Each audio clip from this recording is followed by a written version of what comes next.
할렐루야. 네, 느헤미야와 함께 걸어가는 회복의 길, 이제 9번째 시간입니다. 이제 다음 주면 이 회복의 길을 우리가 이제 마치게 되는데요. 느헤미야 후반부로 갈수록 점점 이 외부적으로 그리고 내부적으로도 하나님의 백성 공동체로서의 회복이 완성되어 가는 그 모습이 선명하게 드러나고 있는 것을 보게 됩니다. 지난 시간에는 우리가 느헤미야 8장의 말씀을 중심으로 이스라엘 백성들이 하나님의 말씀을 사모하여서 수문학 광장에 모여서 하나님의 말씀을 듣고 깨달음으로 말씀의 회복의 역사가 이루어짐을 우리는 함께 보았습니다. 이 말씀의 회복의 은혜를 경험한 백성들은 9장과 10장에서 하나님과의 언약을 지키겠다는 맹세를 하게 됩니다. 그리고 11장에 와서는 예루살렘 성을 중심으로 자신들의 삶의 자리를 재배치하는 것을 보게 됩니다. 그리고 12장에 와서 오늘 본문에서의 말씀과 같이 예루살렘 성벽 재건에 대한 봉헌식을 주님 앞에 드리게 됩니다. 오늘 우리는 이 봉헌식이 준비되어지고 진행되어지는 이 과정 속에서 기쁨의 회복의 역사를 보기를 원합니다. 먼저 오늘 본문의 말씀 27절의 말씀을 보면 이 성벽 봉헌식을 위해 가장 먼저 한 일이 있는데 그것이 무엇이냐면 바로 레위 사람들을 불러 모으는 장면을 보게 됩니다. 저는 이 레위 사람들에 대해서 예배 전문가라고 표현하고 싶습니다. 왜냐하면 하나님께서 이스라엘의 장자들을 대신하여서 하나님을 섬기게 하기 위해 이 레위 족속들을 택하셨기 때문입니다. 하나님께서 이들을 특별히 선택하셔서 성막 가운데서 그 봉사를 하도록 하셨는데 이후에 성전이 건축된 뒤에는 이 레위 사람들이 그 성전 안에서 하나님을 찬양하고 하나님을 악기를 연주하여서 높이는 그런 일들을 또 맡아서 하게 되었고, 그리고 성전에서 찬송과 예배하는 일을 담당하는 일을 이 레위 족속들이 하였습니다. 그리고 백성들에게는 율법을 가르치는 일들도 했던 것을 보게 됩니다. 이러한 모습들을 볼 때 저는 이 레위 사람들이 예배 전문가다라고 표현을 하고 싶습니다. 이러한 예배 전문가들이라 할 수 있는 레위 사람들을 불러 모았다는 것은요, 성벽 재건을 무사히 마칠 수 있도록 인도하신 하나님께서 가르쳐 주시고 그리고 하나님께서 받으시기에 합당한 그 예배를 드리기 위함이었습니다. 레위 사람들처럼 거룩하게 구별된 예배자들을 다 모았다는 것은 사람이 중심이 되는 예배가 아니라 온전히 하나님만이 중심이 되며 최고의 것으로 하나님을 찬양하고 하나님께로만 경배하기 위함이었던 것이죠.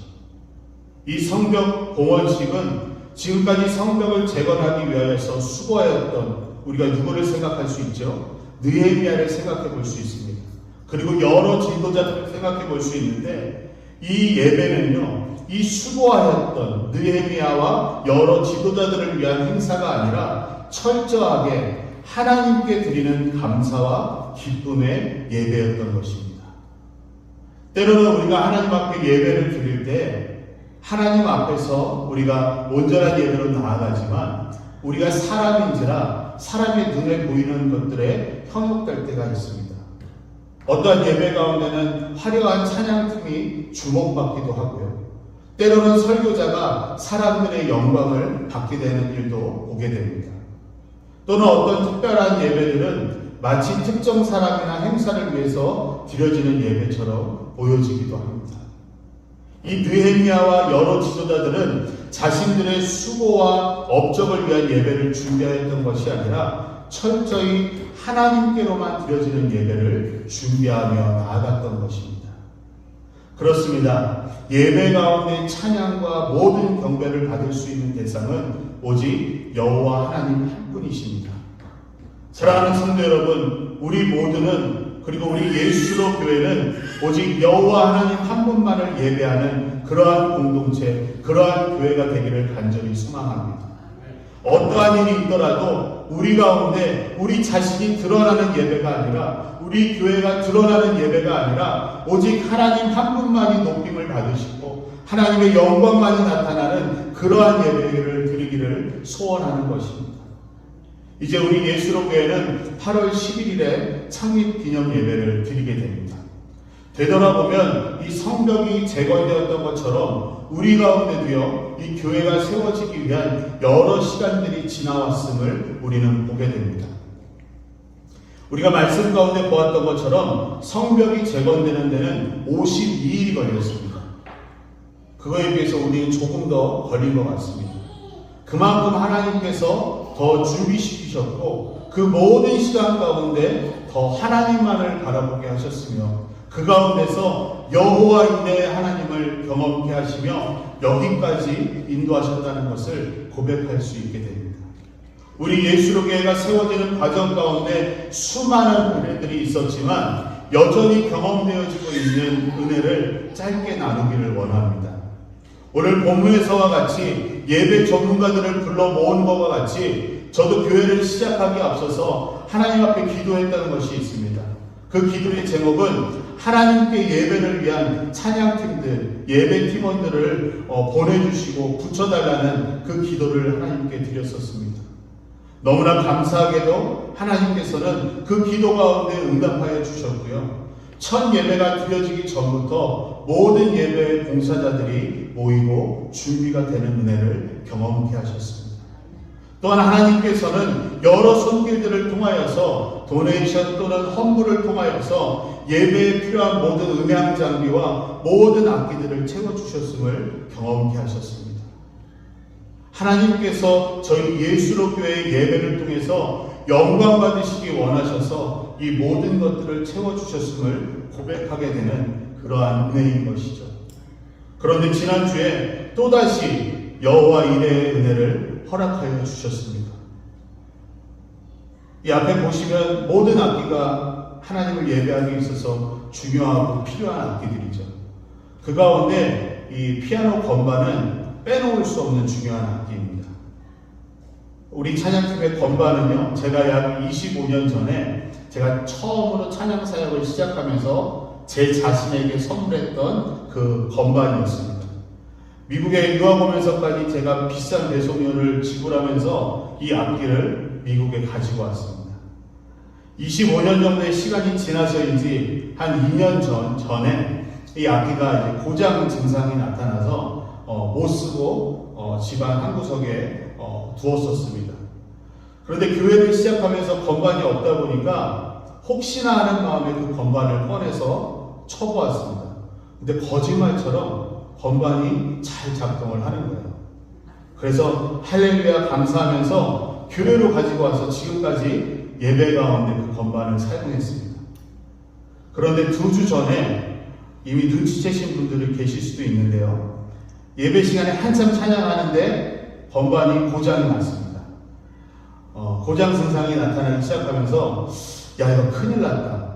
언제 망가질지 모르는 이 악기를 예배 시간에 계속 사용할 수도 없고 이것도 갑자기 사자니 또 워낙 고가의 악기고 쉽지 않은 상황에서 고민을 하고 있었습니다. 아마 우리 찬양팀원들은 다 공감을 하실 거예요. 제 아내가 주중에 미국 교회에서 오피스 매니저로 일을 하고 있는데 교회 건반이 고장난 주일 바로 다음날 출근을 하게 됐습니다. 출근을 하였는데 미국 교회가 마침 대청소를 하고 안 쓰는 물건들을 한 방에 모아놓은 것이에요. 그런데 대부분의 물건들이 이전에 그 교회가 좀 큰 교회인데 이 교회를 빌려 쓰던 다른 교회가 물건들을 놓고 가는 거라서 우선 그 교회에서 찾아가라고 연락을 하고 혹시 안 가져가는 물건들이 있으면 그 미국 교회에서 도네이션을 하든지 처리를 하기로 했다는 것입니다. 그런데 그 가운데 어떤 물건이 있었을까요? 네, 건반이 있었습니다. 할렐루야. 아주 새것과 같은 건반이 있었던 것입니다. 근데 건반만 있는 것이 아니라 너무나 감사하게 세트로 건반 스탠드와 건반 의자까지 다 준비가 되어 있었습니다. 그래서 아내가 미국 목사님께 솔직하게 이야기를 했대요. 안 그래도 목사님 어제 저희 교회 건반이 고장이 났는데 어떻게 하면 좋죠? 이런 얘기를 하니까 혹시라도 건반 주인이 안 나타나서 그 건반이 교회에 남아있게 되면 저희가 우리 예수로 교회에 건반을 도네이션 하겠습니다 라고 말씀을 하셨다고 해요. 그래서 저희 아내가 이제 이전에 교회를 빌려 사용하던 미국 교회에 연락을 해서 이런 물건들이 있으니 가져가세요 라고 이메일을 보냈습니다. 한 이틀이 지나서 그 교회 부목사님이 물건을 찾으러 온 것입니다. 어찌 됐을까요? 건반을 제외하고 나머지 물건은 다 찾아갔습니다. 그래서 바로 제 아내가 미국 목사님께 연락을 해서 목사님 건반만 안 가져갔어요 얘기했더니 예수교회에서 가져가세요 라고 말씀하셔서 그래서 그 건반이 오늘 이곳에서 우리 예수교회 예배의 도구로 찬양의 도구로 사용되기 시작했습니다. 할렐루야. 네. 이 여호와 일의 축복과 은혜가 오늘 이 시간 가운데도 경험되어지고 있는 것입니다. 저와 아내는요, 이 집으로 이 건반을 가지고 와서 묵은 먼지를 다 닦아내면서 연주를 해보았는데 첫 소리를 듣자마자 얼마나 기쁘던지 소리가 너무 예쁘고 그냥 새 거더라고요. 제가 쿠션에도 좀 앉아봤는데 쿠션이 빵빵하게 아무도 안 앉아본 쿠션같이 의자가 새 거더라고요. 제가 이번 주에 이 기쁨의 회복의 말씀을 준비하고 있었는데 저는 이 일로 통하여서 하나님의 은혜를 경험하고 이미 제 안에 기쁨이 회복되게 되었습니다. 바로 이것이 하나님만이 예배를 받으시고 하나님만이 경배와 모든 영광을 받으시기 합당한 이유인 것입니다. 하나님께서는 우리를 위하여서 모든 것을 행하시며 모든 것을 이루시는 분이십니다. 그리고 우리를 통하여서 계속해서 영광 받으시기 원하시는 그 하나님이심을 우리 가운데 보여주고 계십니다. 사도 바울도 고린도전서 15장 10절에서 이와 같은 고백을 하고 있습니다. 그러나 내가 나된 것은 하나님의 은혜로 된 것이니 내게 주신 그의 은혜가 헛되지 아니하여 내가 모든 사람보다 거만히 수고하였으나 내가 한 것이 아니요 오직 나와 함께 하신 하나님의 은혜로다. 아멘. 우리 마지막 말씀 다시 한번 읽어볼까요? 내가 한 것이 아니요 오직 나와 함께 하신 하나님의 은혜로라. 내가 한 것이 아니라 나와 함께 하신 하나님의 은혜였음을 고백하는 것입니다. 하나님의 은혜였기에 하나님께 다시금 영광을 올려드릴 수 있는 것이고요. 하나님만을 예배할 수 있는 것입니다. 성벽 재건도 마찬가지였습니다. 하나님은 이 느헤미야의 마음 가운데 비전을 품게 하셨고 그 꿈을 이루도록 허락하신 분이시며 온갖 어려움 가운데서도 52일 만에 성벽이 재건되도록 역사하셨습니다. 하나님께서 이루신 것임을 고백할 수밖에 없는 사건이죠. 우리 예수로 교회도 마찬가지입니다. 모든 것이 하나님께서 이루어 가심을 고백할 수 없는 그 하나님의 역사의 현장이라 할 수 있습니다. 그래서 하나님만을 예배할 수 있는 것이고요. 하나님께로만 모든 영광을 올려드릴 수 있는 것입니다. 사랑하는 성도 여러분, 우리의 모든 삶의 부분에서 크고 작은 성취와 성공과 그 승리의 순간마다 하나님께서 하셨음을 고백할 수 있는 믿음이 되시기를 간절히 바랍니다.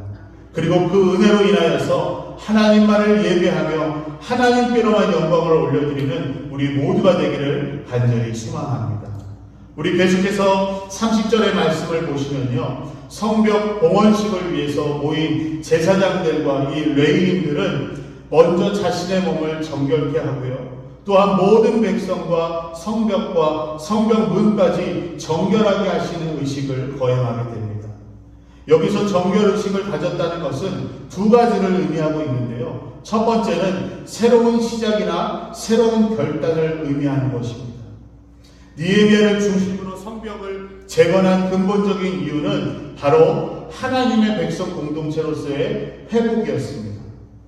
성벽이 무너진 것은 그들이 하나님 나라의 백성답게 살지 못했기 때문이었습니다. 그렇기 때문에 무너진 성벽의 재건은 다시금 하나님 나라의 백성답게 살겠다고, 즉 하나님께서 택하신 거룩한 백성답게 살겠다는 고백이고 결단이었습니다. 성벽을 완성한 이스라엘 백성은 하나님의 말씀 가운데로 나아갔고요, 이제 예배를 통하여서 하나님께로 더욱더 가까이 나아가고 있는 것입니다. 바로 이 과정 가운데서 새로운 시작과 결단을 알리는 정결 예식을 행하고 있는 것입니다. 우리가 창세기 35장 1절로 2절의 말씀을 보면 야곱이 하나님의 명령을 따라서 세겜에서 베델을 향하여 갈 때 모든 우상들을 버리고 온 가족을 정결케 한 사건을 기록하고 있습니다. 그리고 여호수아서 5장 2절로 3절 말씀에서도 이 여호수아가 가나안 땅으로 들어가기 전에 할례를 베풀어서 백성들을 정결케 하는 사건을 또한 기록하고 있는 것을 보게 됩니다. 이처럼 구약시대에는 하나님께로 나아감에 있어서 새로운 결심과 각오를 할 때 이 정결 의식을 행하였었습니다.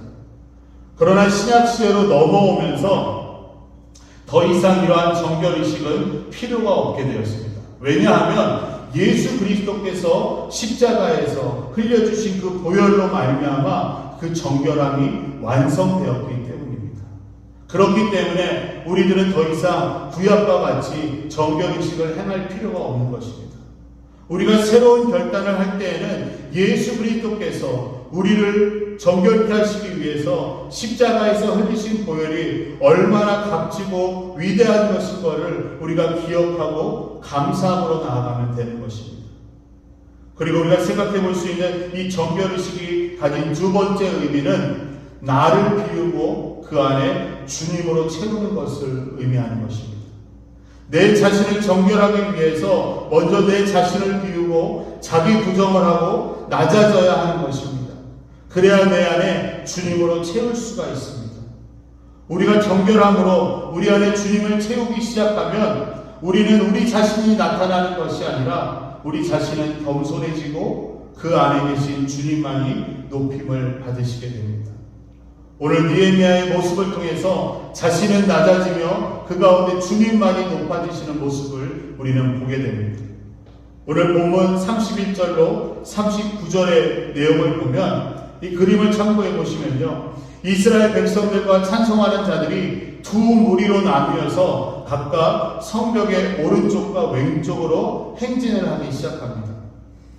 이 지도에서 보시면 출발이라고 써 있는 자리에서 오른쪽과 왼쪽으로 두 그룹으로 나눠져서 행진을 시작하게 되는데, 이 느헤미야는 왼쪽 그룹에 속해 있고요, 제사장 에스라는 오른쪽 그룹에 속해 있는 것을 보게 됩니다.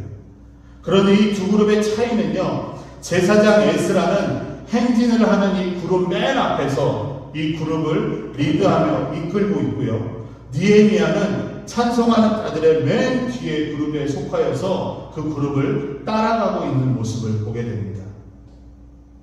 어떻게 보면 느헤미야는 이 성벽이 재건되는 일에 1등 공신이었고요, 유다의 총독이면서 최고의 권력자였는데 왜 에스라와 같이 선두에서 그룹을 이끌지 않고 제일 후방에서 그룹을 따라가고 있었던 것일까요?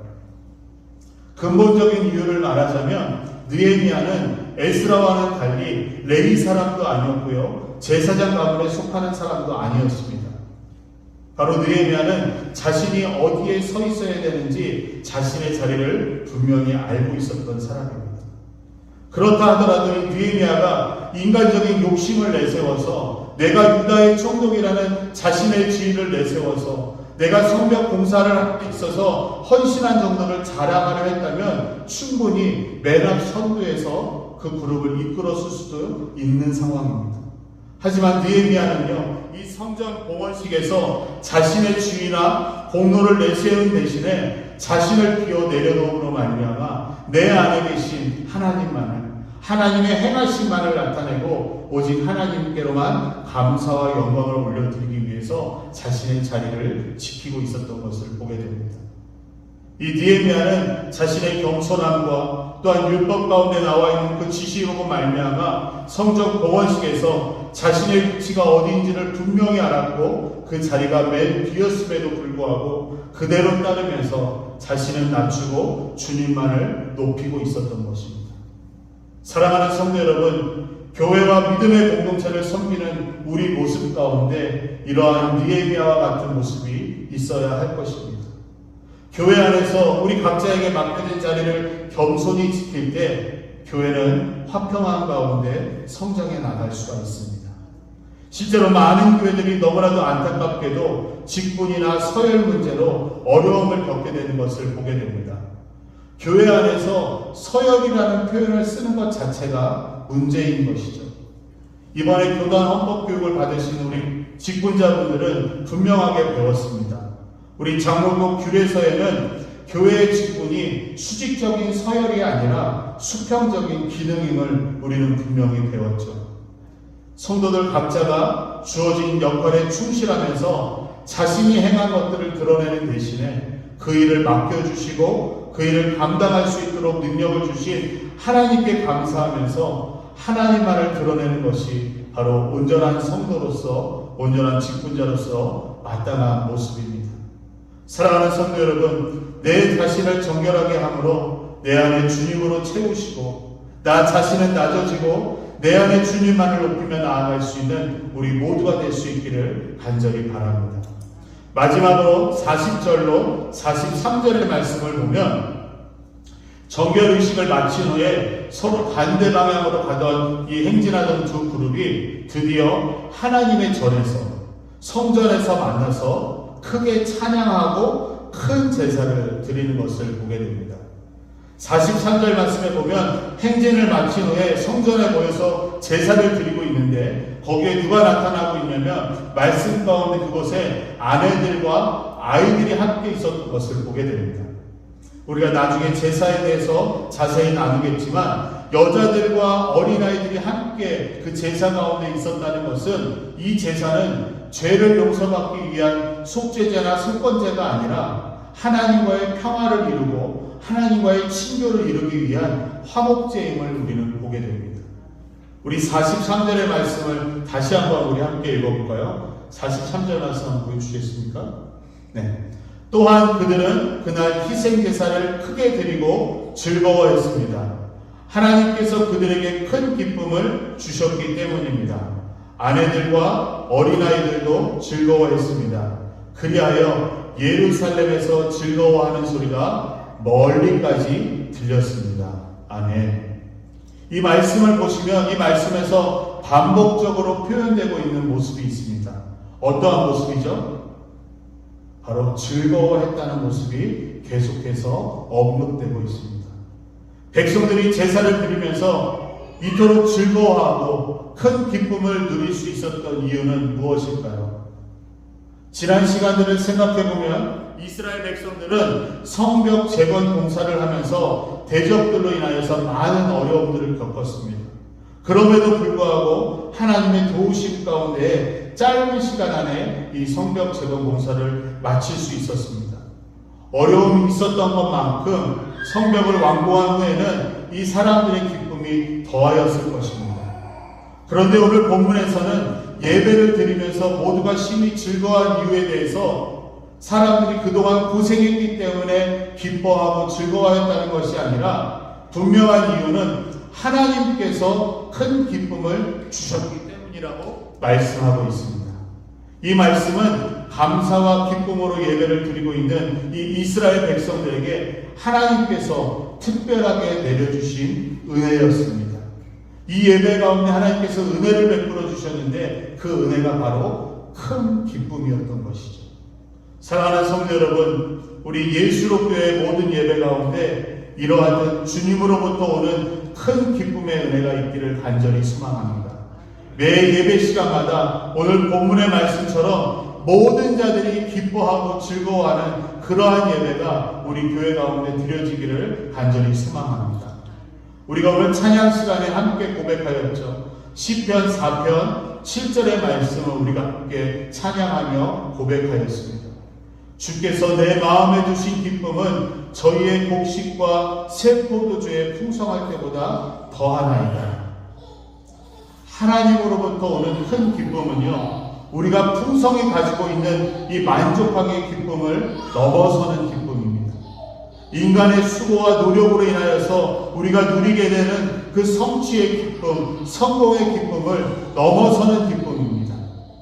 세상의 그 무엇과도 비교할 수 없는 참된 평안과 만족함과 즐거움이 곧 하나님으로부터 오는 큰 기쁨인 것입니다.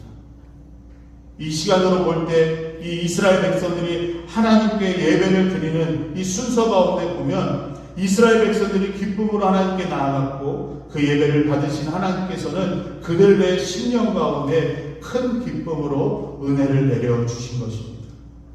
우리 예배 가운데도 이와 같은 주님의 큰 기쁨의 은혜가 회복되기를 간절히 소망합니다.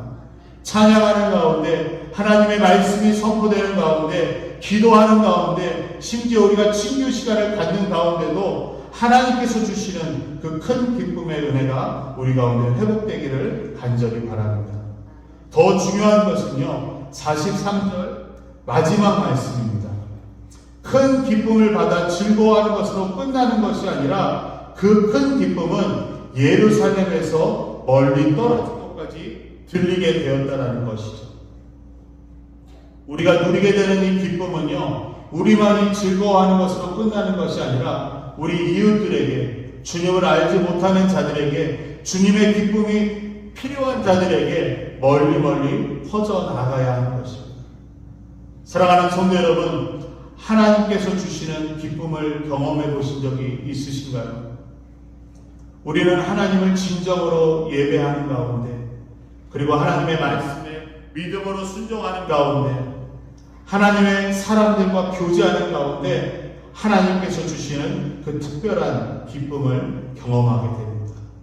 오늘 이스라엘 백성들도 성벽 봉헌식을 위해서 최고의 예배를 준비하며 하나님의 말씀대로 행하였고, 사람들과 함께 교제하며 하나님께로 나아갔더니 그 가운데 큰 기쁨을 주셨고, 그 기쁨으로 인하여 즐거워하며 그 소리가 멀리까지 전해졌다라고 말씀하고 있습니다. 앞으로 우리의 모든 예배가 하나님께 드리기에 최고의 예배로 준비되어지고, 이 최고의 것을 하나님께로 올려드릴 수 있는 예배가 되기를 소망합니다. 그 가운데 하나님께서 우리 예배를 받으시고 큰 기쁨으로 우리 가운데 부어주실 줄 믿습니다. 우리가 이제 창립 예배를 준비하며 여러 가지 일들을 준비되어질 텐데, 우리 모두가 함께 한 마음으로 각자의 자리에서 최선을 다하여서 준비함으로 말미암아 하나님의 은혜 안에 큰 기쁨과 즐거움을 누릴 수 있는 우리 예수로 교회가 되기를 간절히 바랍니다.